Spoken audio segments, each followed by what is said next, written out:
Merdeka adalah ketika saya bisa liburan. luar biasa.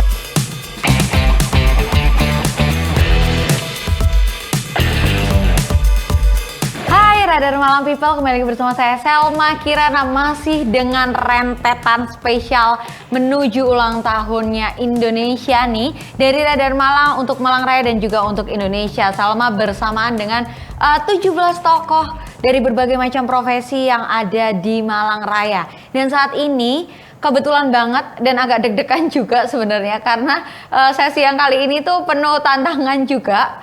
Agak tricky juga sih sebenarnya ya. Langsung saja, siapa sih tokoh selanjutnya tuh siapa sih, dari profesi apa sih? Mari kita kenalan. Selamat datang di studio kami, Mas. Iya, selamat, Mbak. Boleh diperkenalkan diri dulu dengan siapa? Perkenalkan, nama saya Muhammad Maulana Sofi'i, lebih nama akrabnya dipanggil Dul sih, Mbak. Namanya Muhammad Maulana Sofi'i. Syafi'i. Ada apa dengan Dul? Kenapa lebih Nama akrab? kecilku, Mbak. Oh gitu. Nama kecilnya adalah Mas Dul gitu ya. Ini betul. Mas atau Bapak saya? Lebih ke Mas saya, Mbak. Oke, baik. Oke, Mas Dul, selamat datang di sini. Sehat ya? Alhamdulillah sehat, Mbak. Mas Dul dikenal dengan orang terdekatnya kepala daerah. Nih, beberapa orang kenal lah siapa Mas Dul. Siap. Iya kan? Betul. Nah, Mas Dul, gimana sih awal Mas Dul ada di profesi ini sebagai seorang protokoler gitu? Ini dulu cita-citanya emang dari kecil memang menjadi protokoler gitu, atau malah menjadi pimpinan daerah terus mau nyoba jadi protokoler dulu nih? Nah, enggak sih, Mbak. Kalau protokoler itu aku dulu masuk, kan lulus SMK waktu itu. Aku masuk di bagian umum dan protokol. Waktu itu aku pernah di bagian awal masuk itu di bagian perlengkapan. Oke. Kayak ngurusi Pak Bupati nyiapkan acara di pendopo, kita nyiapkan kayak kursi, sound, LCD, itu aku yang bagian nyiapkan. Oke. Kemudian seiring berjalannya waktu, aku dilukir lagi ke bagian pramusaji. Oke. Mulai tata letak Hidangan, gelas, huh? terus botol aqua, tisu dan sebagainya, piring, sendok, garpu, itu aku jajaki juga. Terakhir aku di bagian surat masuk di FO ya, kalau nggak salah. Iya, administrasi lah ya. Administrasi lah. Surat masuk, surat keluar itu. Kemudian dengan seiring berjalannya waktu lagi, ada yang dulu protokol yang lama-lama itu sama pimpinan yang baru, akhirnya dipindah tugaskan. Oke, di switch lah ya, ditukar-tukar. Aku masuklah di situ. Oke, itu tahun berapa pertama kali menjadi seorang protokoler? Aku masuk Pemkab tahun 2014. Aku masuk protokoler itu awal 2015-16. Oke, 3 tahun dari awal masuk ya. Udah belajar banyak ya Mas ya berarti? Belum banyak sih, Mbak. Total berapa tahun berdekatan dengan pimpinan daerah? Semenjak masuk protokol sampai sekarang. Berapa tahun? Mbak? Aku masuk Tujuannya. 2016. Tujuan lah ya. Ya, sekitar itulah. 7 tahun. 7 Pasti tahun. udah banyak sekali lika-liku dan cerita nih. Karena setiap harinya berdekatan dengan istilahnya orang pentingnya daerah tersebut gitu ya. Orang nomor 1 di kabupaten. Orang nomor 1 di kabupaten tentunya ya. Nah itu kan bisa dibilang namanya seorang pimpinan ya Mas ya. Pasti setiap hari itu ada acara rundownnya, ada acaranya gitu. Pernah nggak Mas Dul ini merasa capek? Kalau capek, dibilang capek ya gak boleh capek, Mbak. Karena kita kerja. Wih, dibilang capek nggak boleh capek karena kita kerja, iya masuk akal juga ya. Baik. Kalau kita capek ya tidurnya gak usah kerja. Tapi pernah nggak ketiduran pas kerja nih? Pasti pernah. Oh gitu. Dan harus bisa menidurkan diri, Mbak. Karena kita butuh istirahat. Oke, nah kalau gitu sebenarnya seperti apa sih Mas kerjanya seorang protokoler? Mungkin banyak yang tahu dikira protokoler tuh ya nemenin Bapak, di dalam hal ini Mas Dul nemenin Pak Bupati ya. Pak Bupati kesini protokoler hadir gitu, terus ngapa-ngapain gitu. Sebenarnya kerja asli sebenarnya seorang protokoler itu seperti apa? Kalau bilang protokoler itu sebetulnya kalau di dinas ya itu EO-nya Pak Bupati lah. Jadi tugas utama protokoler itu memperlancar kegiatan Pak Bupati Oke. di dalam daerah maupun luar daerah. Kegiatan dinas nih, lebih tepatnya di kegiatan dinas. Itu sih. Jadi mulai awal Pak Bupati turun dari mobil sampai masuk ke mobil. Itu urusannya dari protokoler ya. Betul. Harus tahu ngapain. Nah, Betul. biasanya kalau nggak salah tadi kan Mas Dul juga bilang kalau misal saya dulu sempat jadi pramusaji harus tahu tata letak. Bahkan tempat minum aja harus ditata. Betul. Itu kenapa? Karena Apakah ada SOP-nya. Oh gitu. Kan ada table manner toh. Kenapa ada Betul. table manner? Karena itu untuk melayani pejabat-pejabat itu kan juga perlu itu. Oke, jadi kan kalau table manner tuh nggak cuman untuk pigeon-pigeon ya ternyata ya, benar. Betul. Oke. Makanya di desa, di kecamatan kalau orang nggak tahu table manner kan asal nata aja, penting ono piring, ono garpu, ono sendok, ono gelas, ono ngombe wes. Nah, kan gitu. Padahal nggak gitu nggak ya seperti harusnya. itu. Oke, terus apa lagi nih yang harus kita ketahui? Mungkin yang banyak orang nggak tahu tentang seorang protokoler. Asik nggak sih Mas sebenarnya? Protokoler itu asik. Jadi kerjanya sambil jalan-jalan. Itu enaknya protokoler. Itu enaknya. Kalau boleh Dan kita tahu. bisa masuk ke mana aja gratis. Berbagai lini ya. Betul. Itu enaknya Dari protokoler. masyarakat bawah mungkin ya bisa masuk ngakses, Betul. sampai yang orang top juga bisa Betul. ngakses gitu ya. Oke. Termasuk waktu kunjungan presiden, kunjungan panglima TNI, kan nggak semua orang bisa masuk di ring 1. Betul. Protokoler. Protokoler bisa masuk. Cuman ya itulah. Harus kita pinter-pinter kita aja. Kita nyari celahnya seperti apa. Gitu. Nah, untuk nggak enaknya sendiri, pernah mengalami hal apa nih? Mungkin lebih ke pernah nggak libur? Enggak. Tanggal merah? Tanggal merah kita itu kalau kita sakit aja sih Mbak. Oh boleh libur ya? Untung kalau sakit masih boleh libur ya. Saya kira harus bawa info ke mana-mana, enggak ya? Tanggal merah kita waktu kita sakit aja. Oke, berarti Sama 7. izin. Oh izin bisa? Bisa. Asal ada yang menggantikan kali ya? Asal ada yang menggantikan. Oke, berarti 1 minggu belum tentu libur. Betul. Tanggal merah pun hari besar pun kita nggak libur. Justru banyak acara kayaknya ya, kadang ya. Iya, cuman kan acara kita kan nggak se-full seharian penuh toh Mbak. Mungkin ada yang 1 jam, cuma 3 jam gitu selesai ya udah kita pulang. Rekor yang pernah Mas Dul datangi selama mendampingi Bapak Bupati, acara terlama tuh berapa lama? Seharian Mbak. Seharian tuh berarti dari pagi sampai ketemu malam Mulai atau jam pagi 7 lo ya? sampai jam 11 malam pernah aku. 7 pagi. 7 pagi dan 11 malam dan nggak makan. Hah? Nggak makan karena wis bosen Mbak minum tok. Waktu karnaval. Waktu karnaval. Tahu nggak Oke. toh karnaval yang di Lintas Selatan itu? Panjang kan soalnya. Panjang kan, mulai jam 7 sampai jam 11 malam. Oke, dan gitu tuh ngapain Mas Anda? Kita ngatur jarak itu sih. Jarak penonton, ya jarak Pawainya. pawainya. Oke. Alurnya pawainya, terus mana aja yang mau melintas kita konfirmasi ke MC. MC-nya kan waktu itu dari Cokororo. Ya, Cokororo yang gantian, kita yang tetap. Oh gitu. Ya agak soro ya. Iya, Soro karena dia pakai EO. Waktu itu kan pakai EO, EO-nya nggak jalan. Itulah kelemahannya EO sama protokol. Oke, baru boleh. Kita membahas bedanya apakah tadi kan juga sempat di-spill sama Mas Dul bahwa protokol tuh gampangannya adalah IO-nya Pak Bupati Betul. atau kepala daerah gitu ya. Nah, sebenarnya berarti bedanya IO sama protokoler itu apa? Jangan sampai protokoler PNS, ini non PNS gitu loh ya. Enggak sih, Mbak. Jadi apa tuh perbedaannya? Perbedaannya kan kalau EO kan lebih ke acara non formal ya. Kalau acara formal kebanyakan ke kita, dan kita kebanyakan melayani acara-acara formal, yang non formal itu jarang. Oke. Itu sih karena acara-acara formal kan ada aturan sendiri-sendiri, termasuk Indonesia Raya. Kalau di daerah itu acara yang harus ada Indonesia Raya dan tidak harus ada Indonesia Raya. Oh itu ada aturannya? Ada. Jadi berarti nggak semua acara yang mengundang kepala daerah itu harus ada Betul. Indonesia Raya, itu enggak? Enggak. Boleh dikasih tahu nggak yang seperti apa nih? Mungkin buat jasa-jasa IO di luar sana biar biar jadi pelajaran gitu loh. Indonesia Raya kalau di luar itu bisa dinyanyikan saat mau perlombaan. Oke. Itu boleh untuk menumbuhkan rasa nasionalisme. Di luar negeri maksudnya? Di luar itu maksudnya di acara outdoor atau gimana? Acara outdoor. Oke. Katakanlah kita panen nih, panen raya. Harus nggak kita di sawah menyanyikan Indonesia Raya? Nah, di situ panas-panas. Terus pinggir jalan besar lagi. Kita nyanyikan Indonesia Raya. Itu ada klakson mobil. Twin. Nah, kan hikmat. Akhirnya Indonesia Raya buyar. Hikmatnya nggak ada.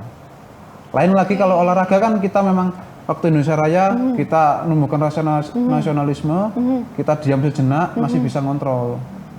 Oke, dan nggak mungkin tiba-tiba ada peluit ya kalau gitu tuh ya. Betul lah, kalau di jalan kan nggak harus. Oke, jadi acara-acara outdoor tuh nggak harus ada Indonesia Raya. Karena berarti Indonesia Raya ini yang dipegang adalah hikmatnya itu tadi ya? Hikmatnya, betul. Makanya kayak beberapa acara tuh saya lihat kadang kalau lagi nyanyiin Indonesia Raya itu ya udah teman-teman protokoler, teman-teman dari dinas, terus kepala daerah bener-bener nggak berani ngapa-ngapain. Betul. Ambil foto pun kita larang. Oh. Harus dia kalau mau ambil foto standby di satu titik, gak boleh mondar-mandir. Oke. Aku sempet, tuh bentrok sama wartawan. Aku mau ambil gambar. Semen mau ambil mau ngerusak acaraku, tak panggilkan satpol. Gitu kan. Ini acaraku bukan acara semen. Kalau mau ambil gambar, kalau mau minta gambar tetap kita kasih gratis, gak bayar. Kita ke mas kami. Masnya bawa flash disk, bawa memori lah, nanti kita kasih gratis. Itu kalau mau ambil gambar bagus.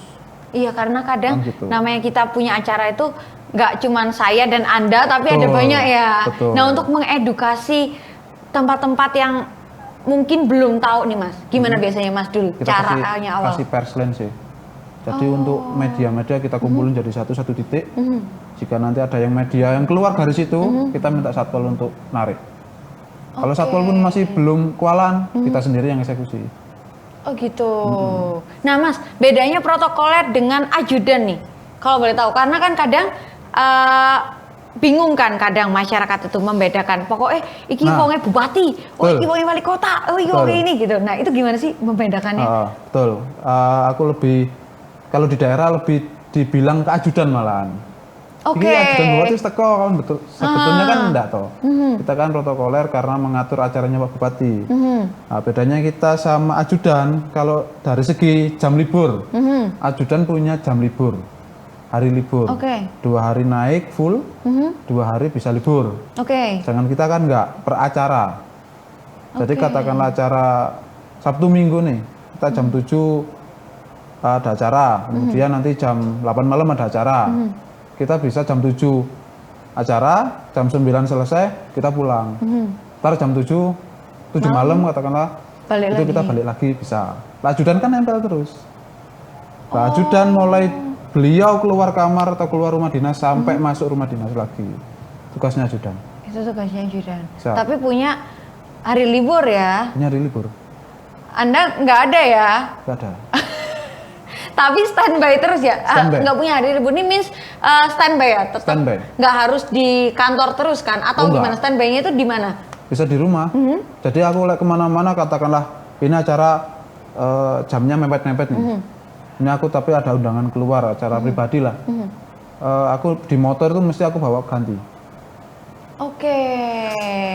Katakanlah kayak gini kita kan pakai kaki. Di motorku sudah ada ganti batik.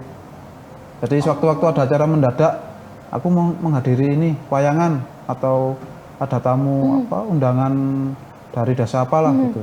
Kita sudah standby, langsung ganti batik, eksekusi. Berarti manajemen waktu seorang protokoler itu adalah menjadi hal yang sangat penting ya Mas? Betul. Gimana belajarnya dulu? Manajemen waktu itu aku banyak mengecewakan seseorang banyak sih Mbak. Jadi terlanjur janjian, tiba-tiba tak batalkan sendiri, padahal aku yang ngejak janjian. Udah kita janjian jam 4 nih, ternyata jam 4 itu ada acara bupati, dan itu aku harus tugas, tak batalkan. Akhirnya kan, ya apa sih, kok mencela-mencela ya, akhirnya kan gitu lah. Padahal juga acaranya Bapak itu juga kita nggak bisa ya ikut ngatur jadwalnya itu ya. Pak, jam 6 aja ya Pak, saya ada perlu kan nggak mungkin. Masa ono ya kepala daerah Pak, tapi protokoler ya. Tapi harus manut juga, ada kepala daerah yang harus manut protokoler. Oh gitu. Betul. Oke. Nah, katakanlah duduk, Pak ini duduknya Pak Bupati, guys aku ndek kene ae. Sedangkan di situ ndek kene kan duduk itu mah duduk orang, kan itu nggak boleh. Itu harus manut. Kenapa sih Mas kok duduk aja juga sampai dia atur? Itu tuh sebenarnya harus tahu aturan-aturan apa sih Mas dalam protokoler tuh? Kalau tata tempat duduk itu kita dilindungi juga Undang-Undang Nomor 10 tahun 2010. Itu ada tata letak tempat duduk mulai presiden sampai tingkat bawah. Oke. Jadi mulai presiden, wakil presiden, terus DPR RI, gubernur, wakil gubernur, DPRD, sampai tingkat kepala dinas itu ada, termasuk di kabupaten kota. Oke. Mulai bupati, wakil bupati, ketua DPRD, kemudian kejaksaan, dandim Kapolres itu juga ada. Kalau aku boleh nanya, ada nggak sih bukunya gitu buat ngafalin? Karena kan itu adalah hal yang menurut saya ya harus dihafalkan, tapi dihafalkan itu juga masuk kate ngapal wong sak Indonesia ngono lho. Sebetulnya kalau untuk ngapalkan soal Indonesia enggak sih Mbak. Sebenarnya gampang sih terkait tata tempat duduk karena kan karena ada pangkat ya. Apa namanya? Pangkat-pangkat jabatan. Jadi itu lebih mempermudah kita. Oke, berarti ngafalinnya itu per pangkat jabatan itu tadi ya? Betul. Oke, dan itu berlaku di mana-mana ya? Sudah selama Indonesia tuh kayak gitu. Paling jauh tugas kemana? Aku sementara ini ya antara Jakarta sampai Lombok tok, Mbak. Gak sampai di situ. Belum pernah diajak ke Papua gitu ya? Emang Bapak belum pernah ke Papua? Raja Ampat, acara pribadi sih, Mbak. Oh, oke. Bukan acara dinas gitu ya? Betul. Oke, Mas Dul, dengan waktu yang seperti itu tuh, yang kalau bisa dibilang 24 jam itu kurang ya kayaknya buat Anda ya? Bisa kurang, bisa cukup gitu ya, bisa lebih gitu ya. Nah, bagaimana membagi waktu antara bekerja, berkeluarga, dan melakukan hobi? Oke. Kalau waktu kan aku sesuai jam kerja ya. Kalau jam normalku itu jam 8 sampai jam 4. Oke. Nah, karena aku tugasku sebagai protokol, jadi yang menyesuaikan dengan pimpinan. Katakanlah pimpinan, apalagi sekarang ada sholat subuh berjamaah di 33 kecamatan. Baik. Itu kepala dinas wajib ikut. Bupati, wakil bupati plus istri. Terus kan kita 1 jam. SOP kita kalau di kami 1 jam sebelum acara kita wajib sudah ada di sana. Oke. Berarti sebelum subuh? Sebelum subuh aku di sana. Bahkan masjidnya masih tutup, aku harus sudah di sana. Tahajud dikit ta sampean. Oke, baik. Terus. Seru juga ternyata. Kasihan juga kadang ya. Aku pernah acara yang hari pramuka di Lenggok Sono. Lenggok Sono apa Sitiarjo ya? Yang di Kampung Pramuka itu loh. Lenggok Sono kayaknya. Nah, aku pernah bareng sama temen-temen Radar Malang waktu itu Mbak siapa ya sekarang di dinas Disnaker Mbak Tika ya? Bagian apa ya? Dia apa yang biar ya? Mbak Tika. Aku kok mungkin aku belum lagi Tika, di sini Mbak kali. Itu aku jam 3 itu di pinggir pantai. Baik. Jam 3 pagi. Dari rumah itu berangkat dewe. Aku berangkat dari rumah jam 1:30, Mbak. Padahal acaranya jam 7 pagi. Guyuhku lah arek-arek. Iya. Ketawa Anda. Jam 3. Acara jam 7. Tuh, berarti kalau kita loading atau enggak jam 6 harus ada di lokasi. Itu tuh masih manusiawi ya gitu ya. Masih biasa aja ya Mas ya. Jadi aku jam 3 sama teman-teman wartawan itu wes. Jam 3 udah di sana. Itu tuh menunggu Bapak datang ngapain Mas? Menghangatkan diri paling ya. Menghangatkan diri lah, ngopi-ngopi, cek situasi, mulai nanti kira-kira Pak Bupati, kalau aku kan melayani Pak Bupati ya.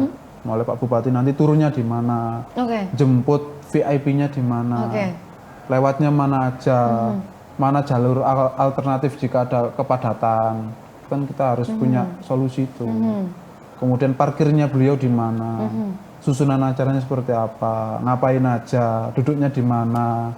Itu ya tiap hari, bukan tiap hari, tiap acara itu yang Anda tahu. Memastikan seragam atau pakaian yang dipakai sesuai dengan acara juga. Sampai ke sana ya.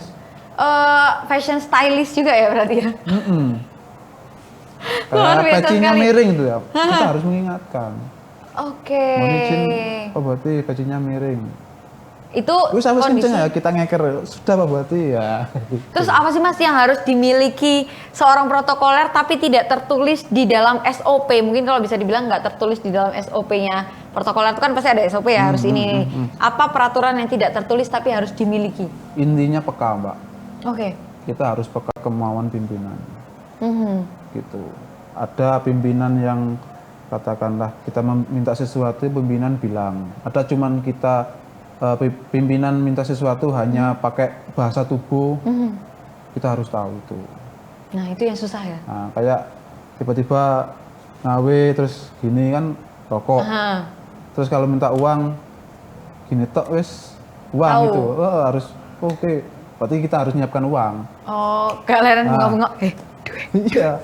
Enggak ya? Nah, katakanlah 5 juta. Oke. Nah, itu harus nyiapkan 5 juta. Keren. Itu kita harus peka itu. Berarti Anda juga sempat bawa banyak gitu ya? Itu yang nyiapin Ajudan. Tapi itu Kita- komunikasinya kepada teman-teman protokoler. Siapa aja yang ada di Yang situ? melihat? Kebanyakan ke protokoler. Oke. Gitu. Kita hanya ngingatin ajudan. Bapak ngolei, dicari bapak suruh nyiapkan uang 5 juta. Ajudan konfirmasi. Ya wis gini, nah, kan tinggal ngasihkan. Oh. Enggak bolak-balik nih. Berapa Pak? Oh ya. Ah, iya. Pak, nggak ada Pak. Gitu enggak ya? Enggak ya. Oh, itu Ajudan keren. harus Itu yang punya- harus kita pelajari Ajudan nih. juga harus punya kepekaan juga. Katakanlah dia gak bawas dengan pimpinan minta. Ajudan harus punya alternatif lain. Oke, akhirnya urunan gimana ya biasanya ya? Ya, seperti itulah. Oke, seru juga ya. Aduh, berarti Anda dulu pramukanya juara 1 ya Mas ya? Kan banyak sandi-sandi Iya, ya. betul. Iya nggak sih? Itu kan nggak bisa dipelajarin ya Betul. kan? Nggak banyak orang yang tahu. Dan setiap ganti pimpinan, Hmm, Anda pasti belajar lagi dong Mas? belajar lagi. Mhm. Kita harus tahu kemauan pimpinan seperti apa. Terus kepribadian beliau seperti apa. Beliau kalau makan mintanya seperti apa. Kita menu makannya beliau yang sukanya apa kita harus tahu. Oke. Sampai seperti itu ya Betul. berarti ya? Kalau dulu Pak Bupati waktu aku masuk ya, Bupati yang waktu aku masuk itu dia kesukaannya contoh nih, telur Jawa, telur ayam kampung, rebus sama kecap. Oke. Jadi setiap ada bersih desa, Harus di ada menu orang-orang kecamatan atau orang-orang desa tak suruh nyiapin itu, dan pasti dimakan. Oke. Gitu. Gitu ya. Jadi tahu kalau di IO itu lebih ke riders kali ya. Mungkin. Jadi keinginannya yang dilayani ini apa betul. gitu. Karena kan untuk menjaga mood. Karena kan jangankan ya Mas, Yes. Bapak pimpinan ya. Saya aja misal sehari ada 4 podcast. Itu aja udah rasanya ya Allah gitu. Ada capeknya terus mood itu kadang namanya mood itu pasti bisa fluktuatif, berantakan gitu ya. Itu Betul. juga salah satu tanggung jawabnya protokoler nggak sih untuk menjaga mood itu? Betul. Karena kita harus tahu mimik pimpinan waktu saat keluar mobil tuh kita harus tahu. Jadi di mana pimpinan itu nyaman waktu acara itu, terus gak nyaman pada acara itu kita harus tahu. Belajarnya ya agak Ya, ini ya karena nggak ada di buku gitu ya. Kalau orang Jawa itu katanya ilmu katon, Mbak. Ilmu katon, oke. Ilmu katon, ilmu kebiasaan. Kalau orang nggak biasa melayani pimpinan nggak akan tahu. Oke. Dan kalau orang nggak berani dimarahi pimpinan, nggak akan belajar. Pernah tapi dimarahin. Pernah, langsung di depan bupati, di depan Kapolres malah Mbak.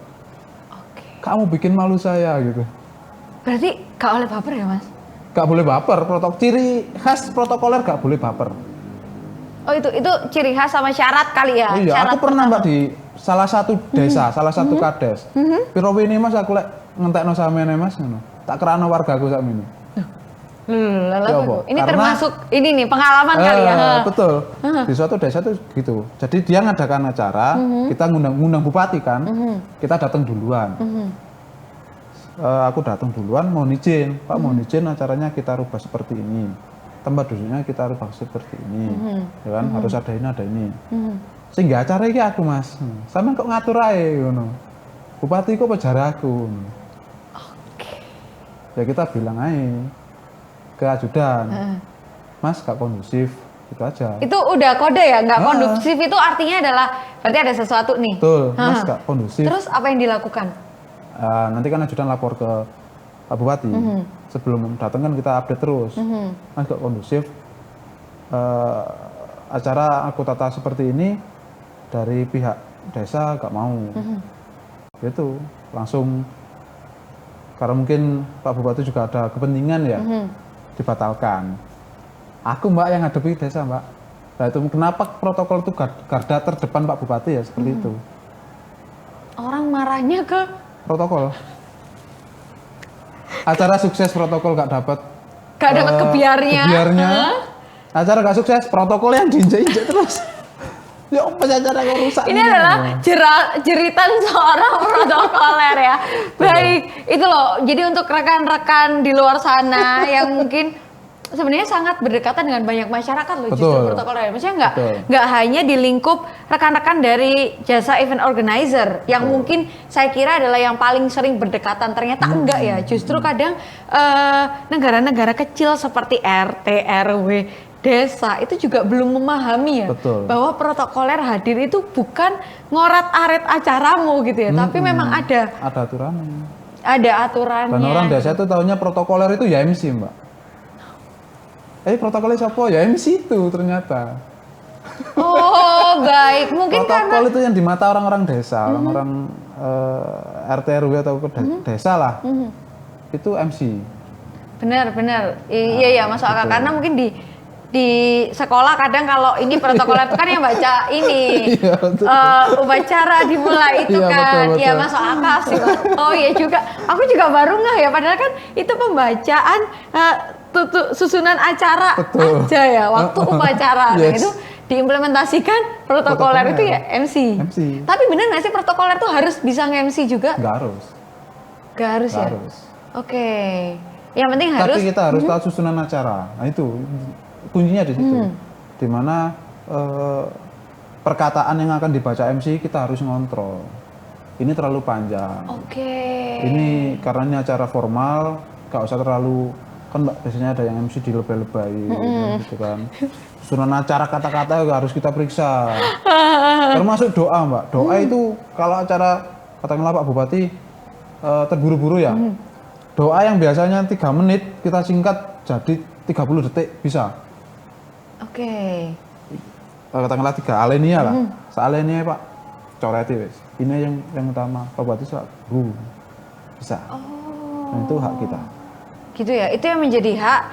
Nah apa berarti Mas yang menjadi hak protokoler mengontrol acara. Mengontrol jalannya acara. Oke, jadi hal-hal yang di luar itu ya wis nggak dipegang protokoler. Mungkin lebih ke ajudan itu tadi ya. Itu tadi kita udah membahas tentang enaknya jadi protokoler, nggak enaknya, bukan nggak enaknya sih, lebih ke cerita konyolnya yang harus dihadapi nih sama seorang protokoler. Nah Mas, yang terakhir cara menjadi protokoler. Mungkin banyak adik-adik di luar sana yang juga pingin nih suatu ketika, karena kan kalau kita lihat nih sekarang protokoler, apalagi ada yang medsos ya Mas. Kemarin kan beberapa bulan yang lalu sempat viral protokolernya presiden, ganteng gagah, protokolernya ini cantik, glowing gitu kan. Nah itu membuat image-nya protokoler tuh positif otomatis. Dan apakah harus dari model, apakah harus apa? Sebenarnya cara menjadi protokoler seperti apa sih Mas? Kebanyakan di daerah-daerah di Jawa Timur itu protokoler direkrut dari Joko Roro atau kayak di kota itu. Pijen gitu ya? Apa ya? Kota itu apa? Kakang Mbak Yu. Kakang Mbak Yu. Jadi yang pernah jadi Kakang Mbak Yu kota atau Joko Roro yang di kabupaten itu bisa direkrut ke kita, karena kan sedikit banyak dari postur, dari segi fisik juga kan menarik. Terus pembawaan juga ya sudah sering berdekatan karena dengan. Aku bilang tadi kan protokol itu garda terdepan Pak Bupati. Jadi harus tahu protokolnya gandeng-gandeng ayu-ayu. Jajan kesane Pak Bupati itu apa namanya? Value-nya nambah lah ya.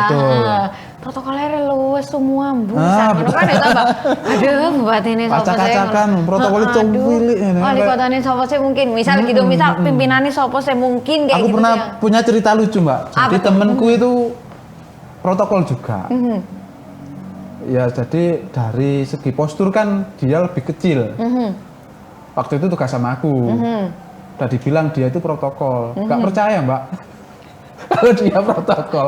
Jadi dia minta apapun gak dikasih. Oke, sama penyelenggaranya ini ya. Dia lapor ke aku. Mas, terus tak bilang ini kok gak mau sih. You know? Aku dateng lah. Pak ngapunten. Aku tak bilang gitu toh. Saya dari protokol. No. Saya minta ini langsung dikasih Mbak. Berarti memang mindsetnya masyarakat itu bahwa protokoler itu memang ya sudah seperti itu ya. Orangnya bupati, orangnya wali kota, orangnya pimpinan lah ya, gagah-gagah, gede-gede, terus ya ada postur lah ya itu tadi ya, berwibawa gitu. Bisa dibilang mirip pas pampres ya, karena kita setiap bergeraknya Pak Bupati di setiap acara kita harus ada. Oke, jadi pengamanan juga.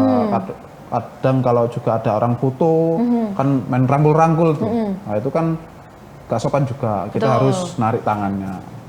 Oh, berarti banyak, matamu bisa banyak gini ya Mas ya? Harus ngelihat. Iya, bisa dibilang kayak mata elang lah. Wih, bidik sana sini gitu ya.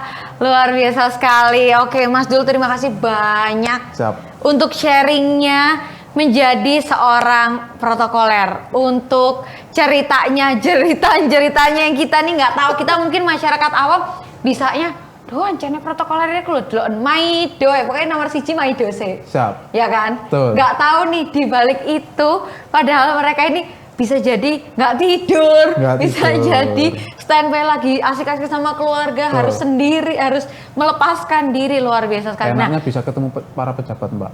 Betul. Cuman lebih bisa dekat sama pejabat, tapi untuk kesempatan fotonya nggak bisa Mbak, karena tugas tadi. Kasihan juga ya, bisa kemana-mana, bisa kenal banyak orang, tapi nggak bisa foto, jadi kadang nggak ada momen, nggak ada hilang ya Mas ya. Betul. Padahal kita mau foto, ada Pak Bupati, kita sungkan juga toh. Pak, fotoin nggak mungkin ya Mas ya. Pak ayo gantian sampean tak foto, nggak mungkin ya Mas ya. Adanya yang malah Pak Bupati yang minta foto, foto lagi, nah kan gitu. Oke. Gagal ya semua minta foto, artis juga banyak. Padahal sebagai seorang protokoler juga manusia biasa ya, pingin juga ya punya idola, pingin ketemu ini itu dan punya kesempatan, tapi nggak ada kesempatan untuk mengabadikan.